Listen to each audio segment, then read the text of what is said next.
Hi class, Dr. Searcy here with the Chapter 3 lecture on the textbook. As you can see, the title of this chapter is Central Tendency. And just to kind of introduce the topic, just kind of give you a sense of what we're going to be talking about in this lecture, I want to start out with an example. And that example is of a study called, that I guess I call, the beer goggles study. This is a study that is featured in the first part of this chapter. And I thought it was an interesting study, so I thought I wanted to go over it with you guys. What happened here was some researchers got together and they went to some bars and some restaurants near their campus. And they wanted to study this idea, I guess you could say this theory, that drinking alcohol, right, the more alcohol that you've drank, the more other people become attractive. That's why I'm referring to it as the beer goggles study, right? Beer goggles is this term that says exactly that.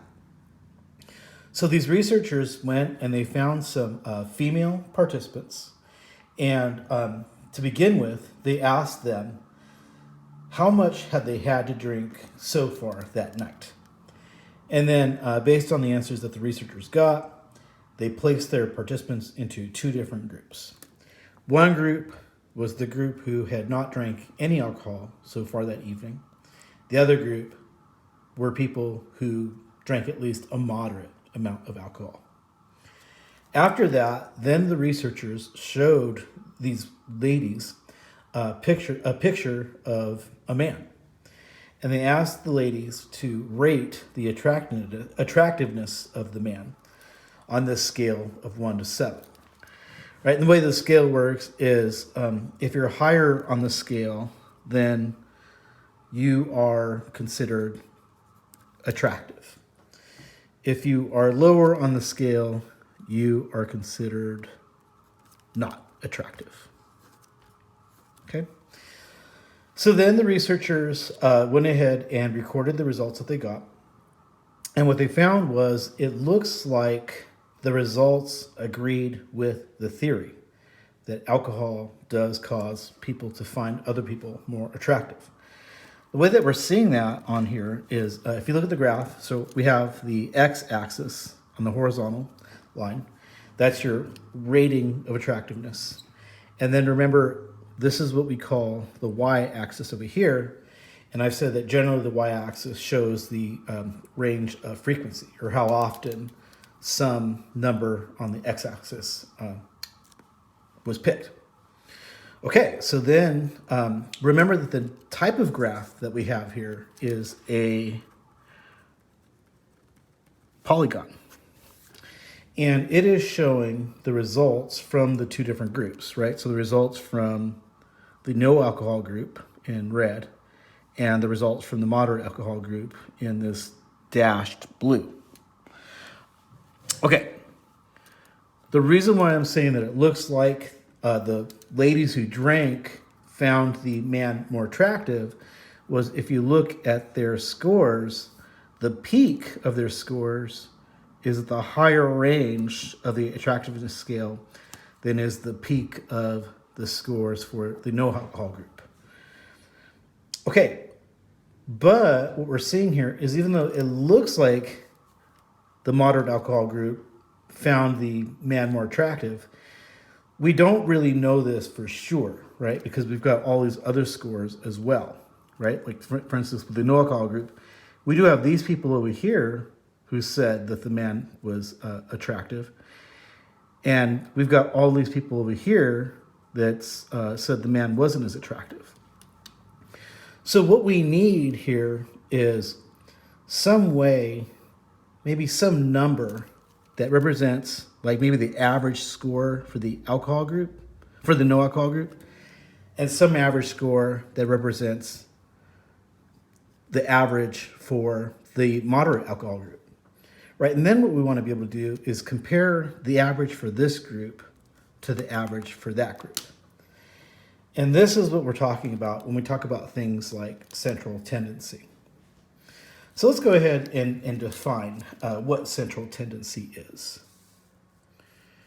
Here, I'm saying that basically central tendency is the center of a distribution. Now remember, what we would do with this set of data is we would create a distribution of scores for the no alcohol members, and then we'd create another distribution of scores for the moderate alcohol members, right? So it might look something like where for the no alcohol group, maybe we'll call them the no alc group, and then we'd put their scores underneath that label. And then same thing for the moderate alcohol group. Put their scores under that label. And then we do stuff like add up their scores, those kinds of things. Okay, so why are we doing something like this? The reason why we're doing something like this is because these measures of central tendency will represent each group, right? We'll have some number that represents what this group said, and then we'll have another number that represents what this group said, and we can compare those two numbers to each other. Another point that I want to make is that you can use it to compare the groups, right? And so that's the whole purpose of central tendency. Now, one other point that I want to make is that when we go about making these kinds of measurements, these measures of central tendency, there are basically three different kinds of measures that we use. One measure is referred to as the mean or the average. A second type of measure is referred to as the median. I'll define this in a minute, but basically the median is like the middle of a bunch of scores. And then the third measure that we use is a measure called the mode. Now, what I'm going to do in this lecture is I'm going to define and describe each of these three different kinds of measurements. The thing that you want to get right now is that all of these are different kinds of central tendency that a researcher can obtain. The reason why they want to obtain that is because then they can use those measures to compare the different groups to each other. Okay, so let's go ahead and move into talking about the different measures, beginning with the mean. Now, first thing I want to say about the mean is I kind of want to offer like a definition of what a mean is. But as I do this, I want to note that there are two different kinds of means that we can obtain, either a sample mean or a population mean.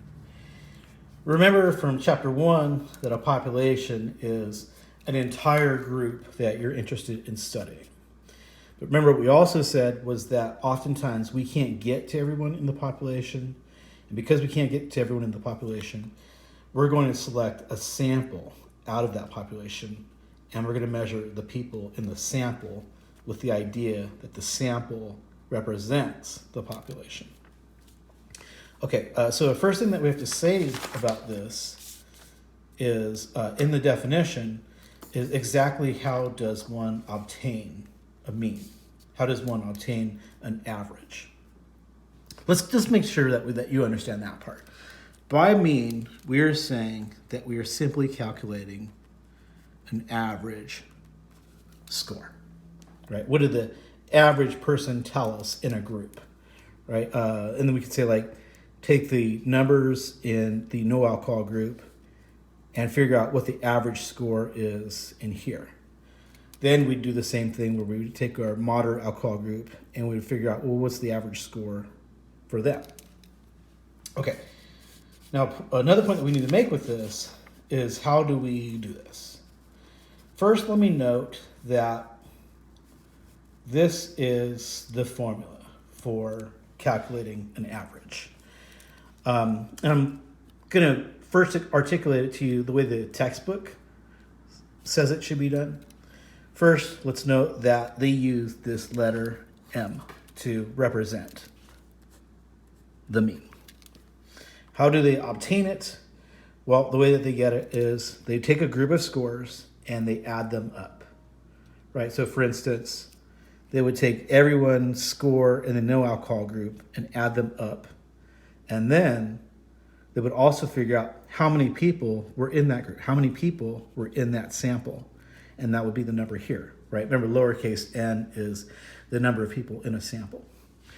Then they would divide the total scores by the number of people in the sample, and the quotient, or the answer of that division problem, would be the average.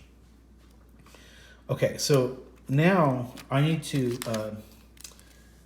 tell you how I'm going to talk about the sample mean in my lectures. I'm basically going to use the exact same formula with just a slight tweak. Whenever I calculate a sample mean and I use a symbol to represent that sample mean, the symbol that I'm going to use isn't going to be this uppercase M, but instead it's going to be this X with this bar over it. And I'll kind of explain why I'm going to do this. First, let's note that the rest of the formula is exactly the same.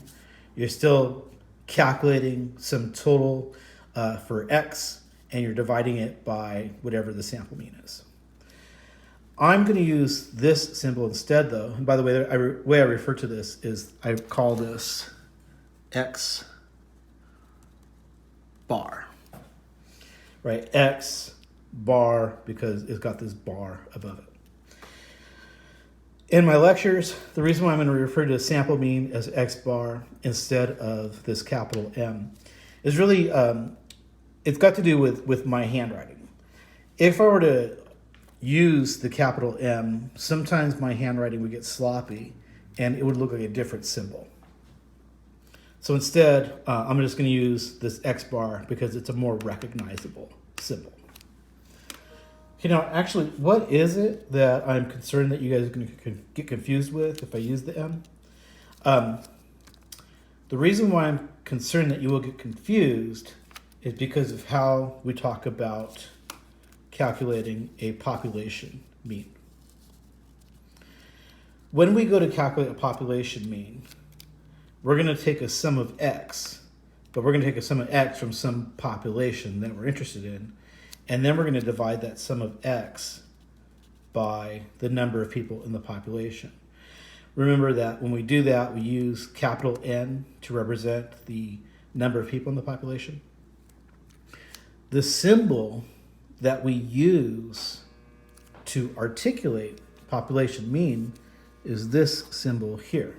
It's actually a Greek letter, and that Greek letter is pronounced mu. When I go to calculate sample means, and I'm saying that I'm not going to use this letter M, but instead I'm going to use the X bar, the reason why I'm doing this is because I'm concerned that if I use the capital M, sometimes I'll write this a bit sloppily, and when I go to write it, it may look like a mu instead of a capital M, right? And I don't want to confuse you guys. So for that reason, my sample mean is going to be referred to as X bar. My population mean is going to be referred to as mu. Okay. Now the next thing that I feel that I need to talk about with you is how does one actually calculate sample mean or even population mean? Well, basically what we have to do is we have to take a set of scores, and I have written a hypothetical set of scores here.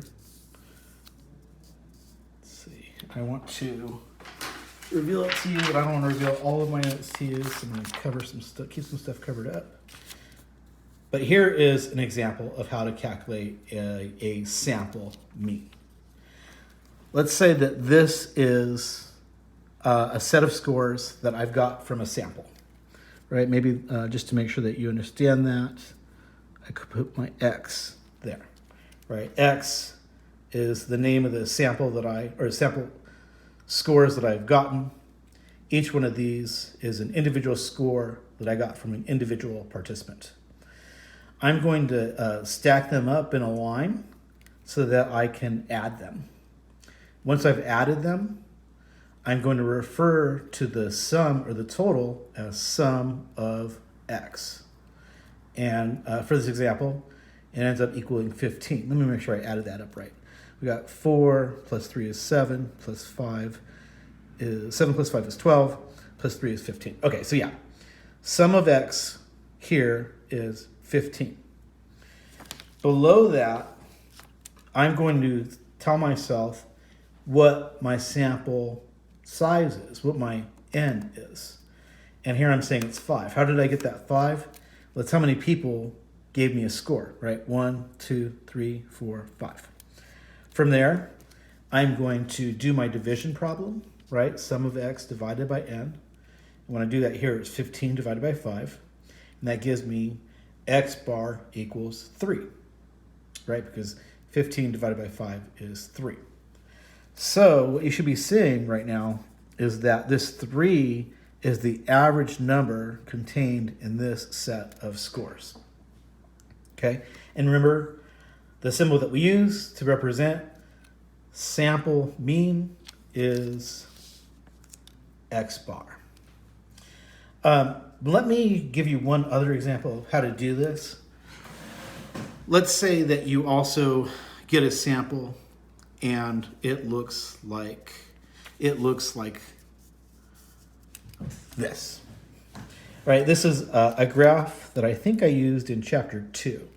Remember, this was a histogram, and what happened here was a researcher went and got a bunch of scores. These are the scores here, and they also created a column of frequency. Remember that frequency was how often each score occurred, right? So this is saying for the score of 5, there were 2 people that gave that score. For the score of 4, there were 3 people that gave that score. Okay, so remember that what we said about this was when we go to calculate the sum of x for this, what we need to do is first multiply each x by its corresponding f. And so that's what I've done here.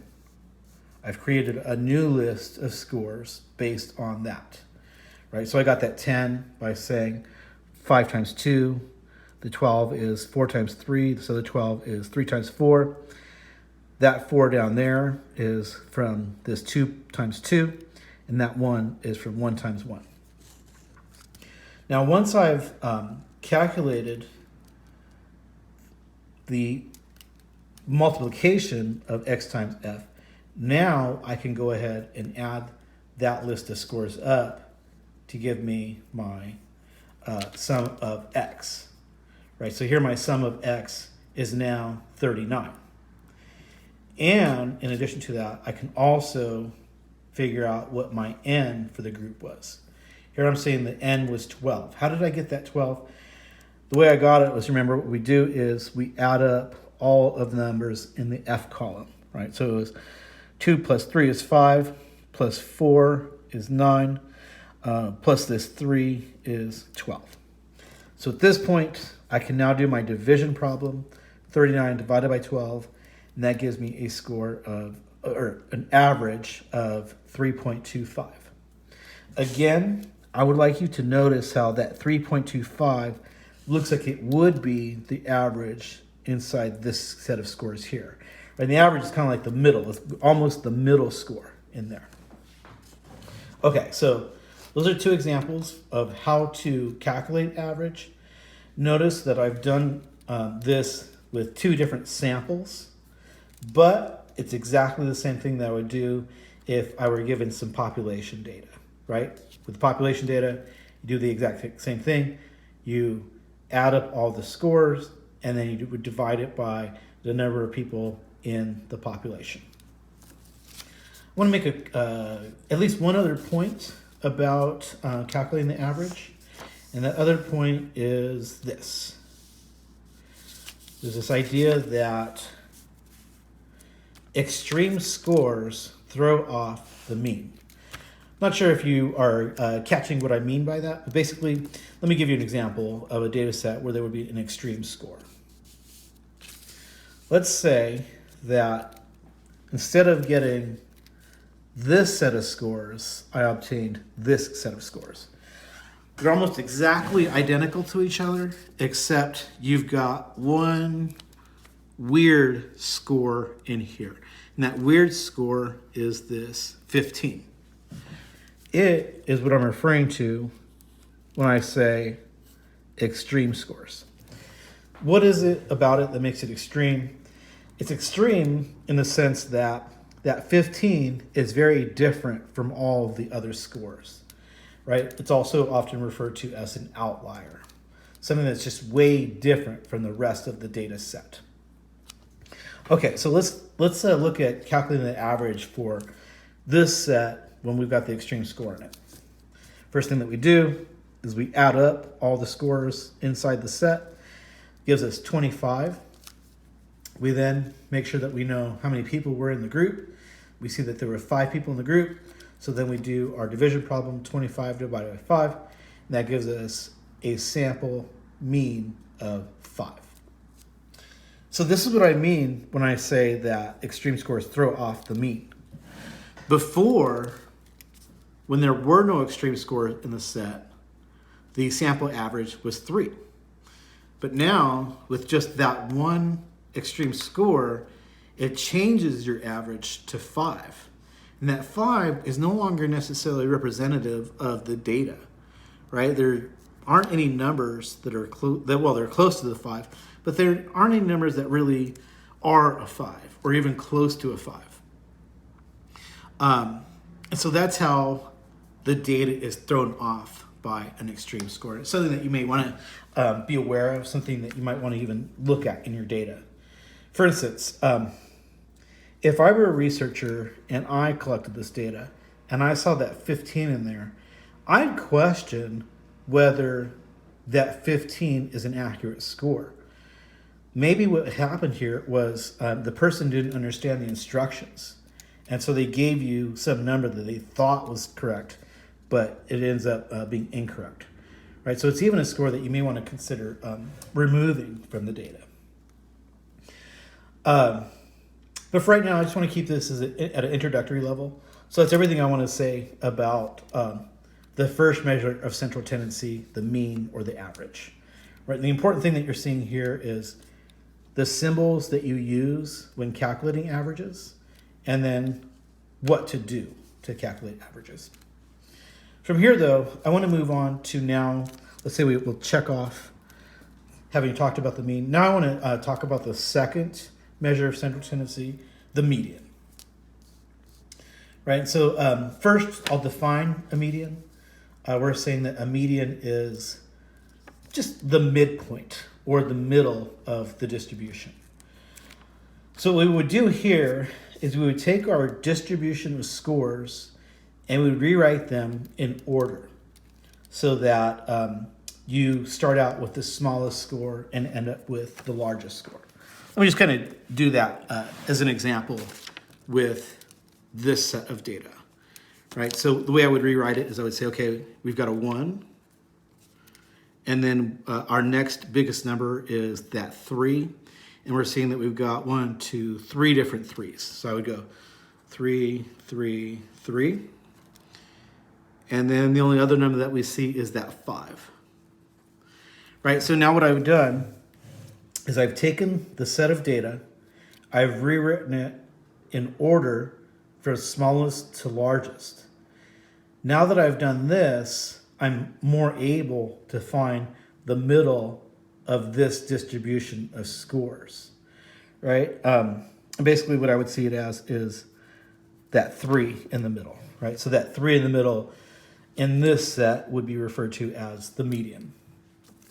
Okay, but there are a couple of points that we need to make with this. That point is sometimes you're going to have a distribution of scores where you have a odd number of scores in the set. Let's see if this is an odd number of scores in the set. We got 1, 2, 3, 4, 5.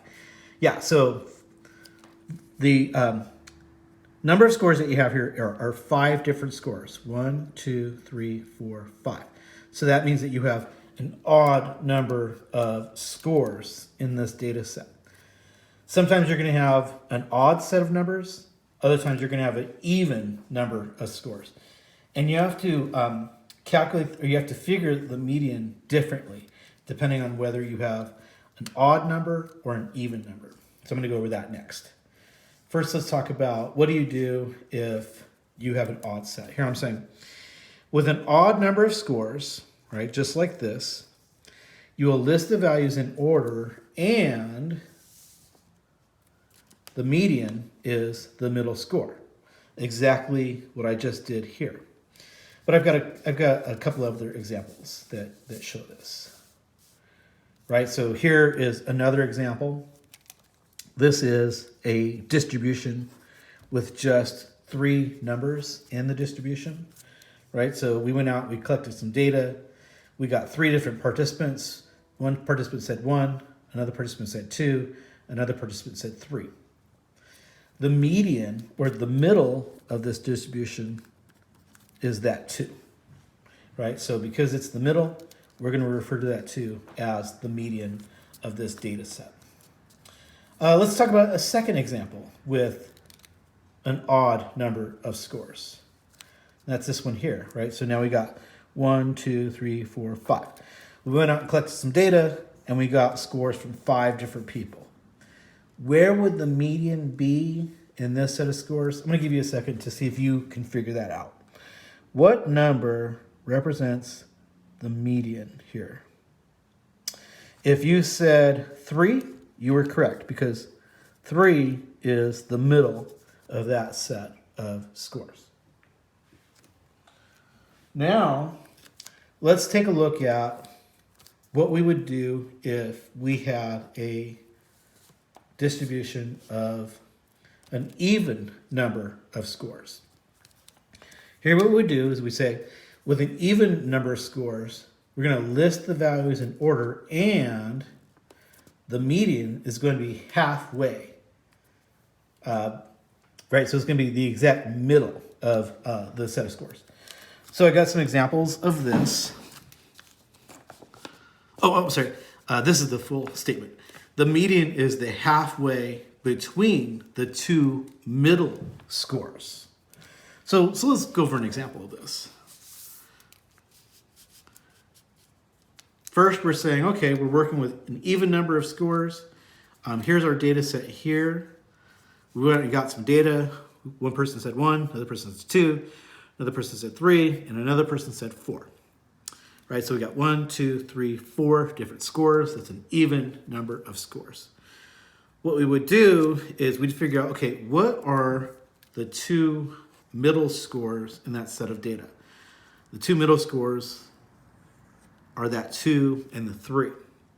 So we're saying the median is going to be the exact middle between those 2 different scores. One way that we could do it is we could find the average between those 2 scores. Right, so the average is where we would sum up the 2 scores. 2 plus 3 is 5. We would divide that 5 by the number of scores that we're talking about. In this case, it's 2. And so that's how we get this 2.5. Same thing with another example. Right, so in this other example, we've got a data set of 6 different scores. 1, 2, 3, 4, 5, 6. Right, so it's an even number. First thing that we're going to do is we're going to figure out what are the 2 scores in the middle. We're seeing that that's this 3 and this 4. So we're going to average the 3 and the 4 to find out where the exact midpoint is between them. And we see that it's the 3.5. Okay, so that's everything I wanted to say about calculating the median. Now we're going to move, I'll check off my little thing there. Now we're going to move on, and we're going to talk about the third measurement for central tendency, and that's the mode. So let's see here. Okay, first I'll offer the definition of the mode. The definition of the mode is a pretty simple definition. It's simply when you get a set of data, it's going to be the score that is most frequent instead of the data, right? So it's going to be the score that is seen most often in a set of data. Oh, I don't have an example. Okay, so let me give you an example. Actually, let's see if we have an example in any of our old sets. Ooh. So we got this 31353. Okay. So I'm going to rewrite this set of data right here. 31353. 31353. Now what we could do is we could go ahead and rewrite the numbers in order. So we got that 1, we got the 3 3s, and then we got that 5. There is an obvious mode in that set of data, right? The most frequent score. What is the most frequent score here? Well, it's obviously the 3, right? Because it is the score that you see the most. How many 3s do you see? You see 3 different 3s, right? So that's why it's the most frequent. There's only one 1 and there's only one 5, but there are 3 3s. So here we'll say the mode equals 3 for that data set. Okay, another point that I wanted to make with this was that figuring out the mode is good when you are using data that's ordered in terms of the nominal scale. Remember that the nominal scale is where you've organized your data in terms of categories, right? Here was an example of a nominal bar chart, right? So let's remember, this is a bar chart. We know it's a bar chart because one thing I said about bar charts was that the bars do not touch in this type of graph, and also it's used with nominal data. So this was the example where researchers have gone out and asked participants to tell them their favorite pizza toppings, right? So you had just the cheese, the mushroom and the olives, sausage, and the pepperoni.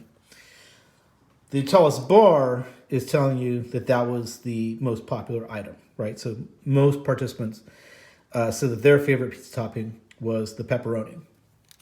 How did we figure out what was the most popular? Well, we looked at the scores in terms of the mode, right? And so the number that occurred the most often inside this data set was the pepperoni score. Okay. At this point, I do feel like I need to just kind of review with you guys that Noir system, right? So remember, nominal was part of the Noir system. And I'm just going to do it here. I have some space. So let's say with Noir, these were the 4 different measurement scales. I'm not going to write everything out. I'm just going to remind you that, remember, N stood for nominal, and it was data organized in terms of categories.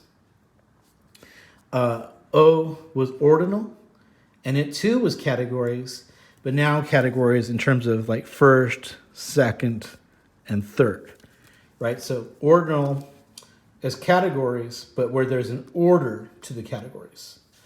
I, remember, was interval, and that was where you had the equal spaces between each number, and an example of the interval was a Likert scale, something like 1 to 10.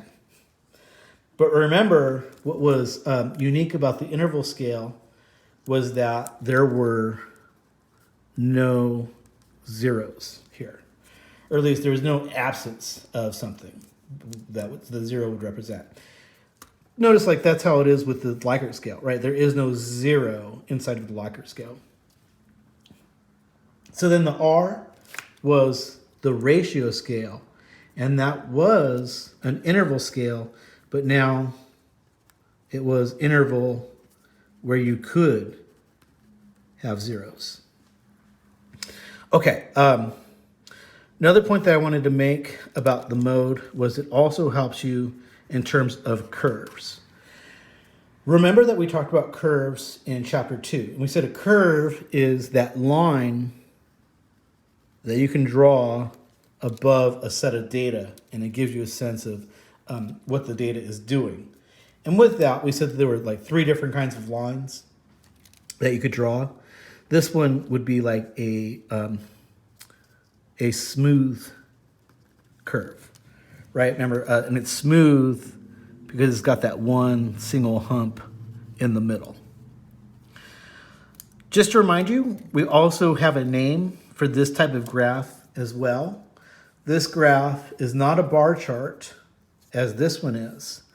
This one instead is a different kind of graph. And this one, I want to see if you remember what it is. If you can say it in your mind. If in your mind you are saying this word,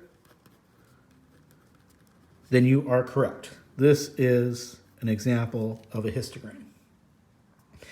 Remember that whereas bar charts were good with normal data or even ordinal data, the histogram is good for the Likerts and the ratios. I mean, sorry, the intervals and the ratios. Okay, a couple of last points that I wanted to make are, now that I've been talking about histograms and curves, I just want to give you a sense of how the curves would be related to these measures of central tendency that we've been talking about. Right, so calling this next and this last session, considering histograms and mean, median, and mode, right? These three measures of central tendency.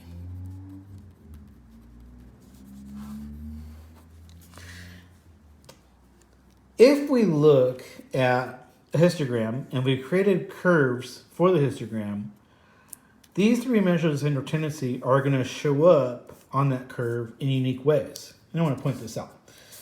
Let's begin with this type of curve. First, let's remember that this type of curve is what's referred to as a positively skewed curve. Right? Remember, skew was where the hump wasn't centered in the middle, but rather the hump was like leaning over to a side. And when we see that the hump is leaning over to the side, what we want to look at is the tail. And where is that tail pointing? Right, remember that tells us whether the skew is positive or negative. Remember what we said was, if the tail is pointing off into the positive direction, then it's a positive skew, right? And I'm saying positive direction in terms of like a number line, right? Where maybe like you've got like 0 right here. You're counting 1, 2, 3, 4. Those are all positive numbers. If you were to count this way, you would have negative numbers, right? So we're saying here the tail is pointing off to the positive region. Therefore, this graph is a positively skewed graph. Question is, how would our measures of central tendency show up on a graph like this? Well, we've got that pointed out here. First, let's just point out where the mode is. So the mode is this line here. And the reason why we're saying it's that line there is because, remember, the definition of the mode is it's the most frequent score. And here, that's what that line is saying, right? This line is taller than this line, taller than that line. The reason why it's taller is because it's corresponding to the higher frequency. From there, though, what you want to see is that the next measure of central tendency that follows is the median, right? So here we're saying, okay, this now is the middle of this distribution. And then the mean is here, and so that's where the average score is falling in this distribution. But let's also take a look at how things would occur if we had a curve that was negatively skewed. Remember, this is a negative skew because this tail is pointing off into the negative direction. First, I want to ask you if you see which one of these three lines is the mode. Based on how things were working over here, it should be obvious who's the mode here. Remember, so the mode is the most frequent score. The way that we would find out what the most frequent score here is, we're just going to ask ourselves which of these three lines is the tallest line. That's the tallest line, right? So it's corresponding to the highest level of frequency. That score must therefore then be the mode. From there, we're just saying that then the next number that follows is the median, and then after that is the mean. I want to continue with this idea of considering histograms and measures of central tendency by just looking at another bunch of graphs and seeing how the mean, median, mode, and fall with them. Let's start first with this graph here. First, let's note what kind of skew do we have on this graph. First, I guess what we would say is that there is no skew to this graph. So this graph is not a positively skewed graph. It's not a negatively skewed graph. Instead, it's that kind of graph that the researcher wants. It's that graph that we were referring to as a smooth curve. Remember that in lectures, I'm saying that there are some AKAs for this kind of graph, right? It's also known as like two other names as well. Sometimes I'll also refer to it as a bell curve. The reason why it's a bell curve is because the hump is shaped like a bell. And then the other name is a normal curve. Normal because this is what the data should do if everything is correct. Okay, so the question that we have with this smooth, aka normal, aka bell curve, the question that we have is where are the mean, the median, and the mode here? Here we'd say that they're all in the same place. First, we know that the mode is there because that's the tallest place in the curve, right? So it's the place where it's going to correspond to the highest amount of data. It's also the median in that it is the exact middle of your set of scores. And it's the mean because it is where the average is going to fall as well. So one thing that you want to remember for the future, right? In future chapters, we're going to talk about graphs like this. Just remember that this is where all three fall on a smooth graph, all in the same place, right in the middle of the curve. But then there are some other curves that researchers can get as well. For instance, there's this one.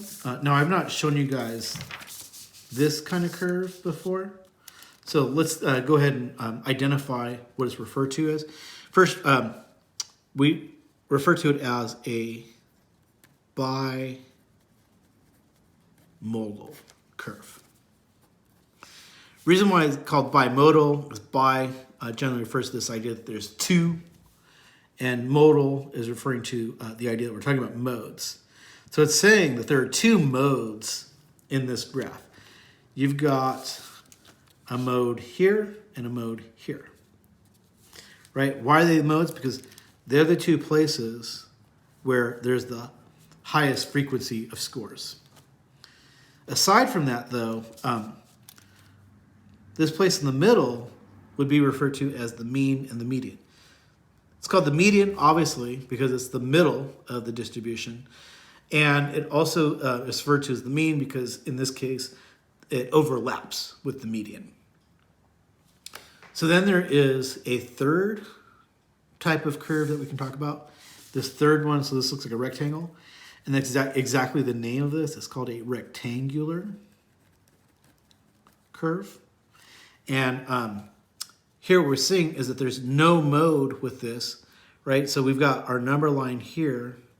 So like 1, 2, 3, 4, and 5. For each number on the number line, there are the same amount of people who said that number, right? So you had some participants, like I said, it's 1, 2, 3, 4, 5, 6, 7, 8. Here, you've got, at this point, the number of people that said 1 was their score. At this point, you've got like the number of people that said 8 was their score. The same number of people said 1 as did the people that said 8. And so because you have this equality amongst all the different scores, right? There wasn't one score that was said most often than any of the other scores. Because that's the case, there is no mode in this data set. However, you do want to see that there is a middle in this data set. And that middle is where our median is. In this case, the median and the mean are going to overlap again. Okay, so that's everything I have to say for the textbook lecture of Chapter 3. Thank you very much, and I'll go ahead and get started on those odd problems for this chapter. I'll see you in a bit.